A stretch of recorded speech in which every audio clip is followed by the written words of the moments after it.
excited to talk to you all today because a lot of the conversations have been around this idea of data and how to look at it and how to interpret it. And then we've also been talking a lot about the concept of brand love. And so we're really excited to talk to you about how to bring that all together. So to start out the conversation, we wanted to talk about brands and the strength of them and the importance of that. So, you know, we've been having some interesting conversations about today's world and how competition is absolutely fierce, how there's low barriers to entry. And previously, maybe your product had a differentiator that really stood out. And that was kind of all you needed. But now, that's not so much the case, because even if you do have this differentiator, someone may come and try to replicate it. And so that's why the value of a strong brand is more than ever. And we know that it actually affects the bottom line, right? Strong brands help us stand out. They encourage loyalty when markets are constantly changing, when preferences are changing, and it's hard to keep up. It also builds preference, not only among future customers, but also future employees. The strength of your brand can help to fill your own pipeline.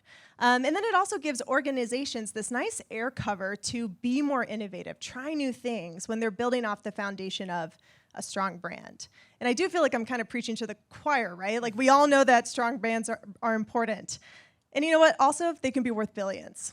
And I'm really glad that we've been hearing from CEOs throughout this conversation as well, because they're the ones that we often have to go to and show our worth and show how are we moving the needle. And I noticed at the beginning of the day, if you remember, you all did that Mentimeter, and Lance asked, okay, well, where are you feeling unsure? Where do you feel like you want to focus most of your attention? And it was around strong brands, and particularly sustaining strong brands. Like, you build it, but how do you continue to grow it and sustain it? So brands and businesses, they're inextricably tied. Like, any of your brand goals are absolutely tied to the business goal, and we know that strong brands are important. So now, how do I measure it? How do I show that I'm moving the needle on something that can feel ambiguous, it can feel fuzzy, it can feel intangible? Because yes, you can measure individual tactics, right? You know, that's easy, and you have these metrics. But if your CEO is going to you and saying, hey, do people love our brand? What do you have to show? And so I'll turn it over to Blake to talk about how to do that. Yeah, so there are tons of tools and products in the marketplace that say they measure brand love. And really what they're focusing on is a limited data set. They're focusing on social listening and survey data. Essentially, it's a classic case of the observational bias that comes with the streetlight effect. You're only looking at what's easiest to find. Social listening is talking to what are people saying about your brand and posting publicly. That's easy to find. Survey data is your self-reporting, your thoughts about a brand. Again, you're only looking at the things that are easiest to find. And as Mandi pointed out, your brand, having brand love, can be worth billions. It impacts the bottom line, but none of these things that are measuring quote-unquote brand love are focusing on the bottom line. So we're striving to change that. And let me give a bit of a more concrete example. So this closet looks like it would be the one of someone who has brand love for Nike. This is my closet.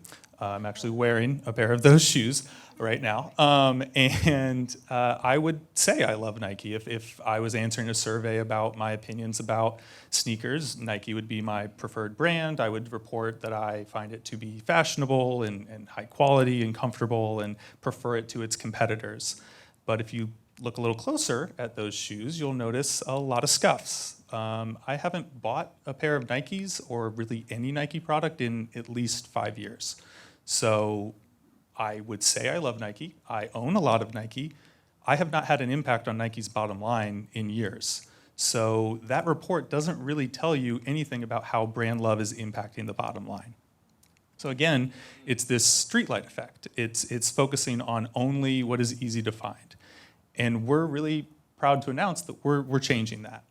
We're not going to just be measuring what people say. We're going to be measuring what they do. What actions do they take to show that love for your brand? So we're turning on all the lights and taking into account a ton of data sources. We're talking about website data, paid media data, organic social performance, in-store sales. All of these things are ways that people are showing love for your brand. So we don't want to measure just what people do. Just what people say. We want to measure what people do. How are they taking action and impacting businesses' bottom line with their brand love? So with that, we're, again, very proud to introduce Pulse, a new way to measure brand love. So what Pulse does is exactly what I just said. We're taking into account not just what people say, not just what they're posting about you on social media, not just what they might respond positively or negatively to in a survey, but what actions are they taking? So we are taking into account everything.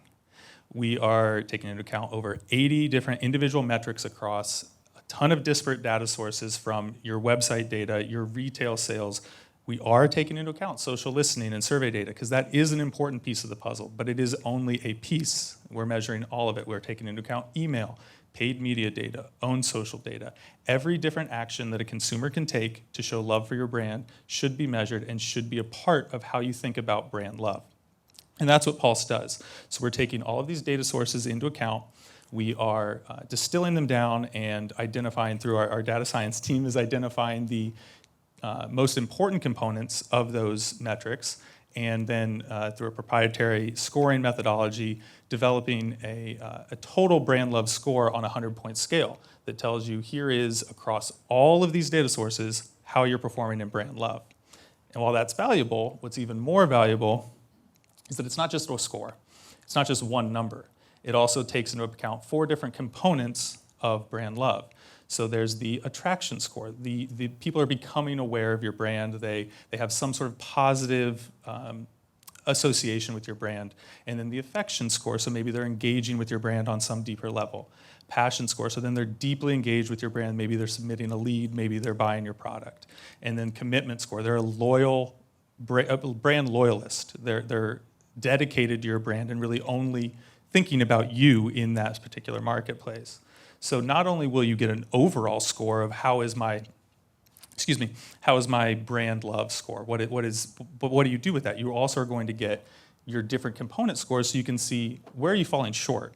Where are you excelling? Where do you need to work on efforts to improve your brand love? Maybe you have a decent overall score, but you're being dragged down because you're not bringing new people into the funnel. You're not generating that attraction. So then you can have actionable insights on how I should adjust my strategy across paid, owned, and earned channels to generate that brand love. And then again, drive the bottom line, which is what brand love should be doing, but current measures aren't giving you the tools to action against to allow you to really drive that bottom line. And we're changing that.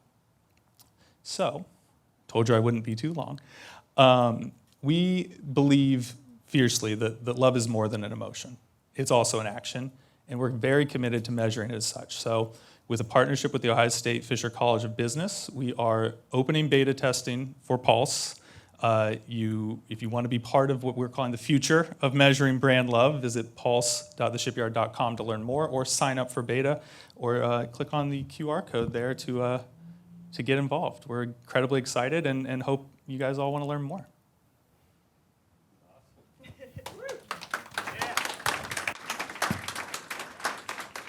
All right, so at least for us, another historic moment this afternoon. The rollout of Pulse. We already have some clients beta. Yep, we have some in, yes. Oh, I don't know if mine's still on. Yes, we do have alpha testing is ongoing and will conclude shortly, and beta testing is open now for applications. Now, folks know there is monitoring of brand love, the social monitoring such. So one more time, how is this differentiated? Yeah, so if I can get this back. Well, it doesn't matter. Yeah.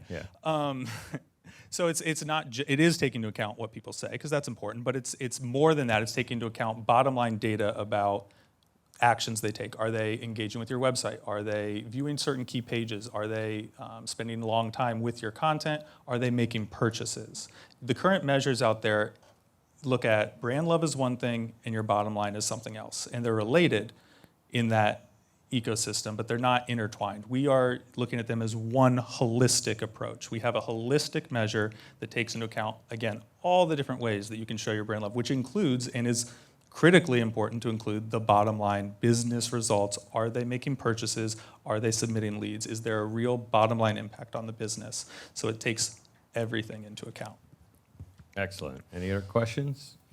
Blake and Mandi, thanks. Thank you.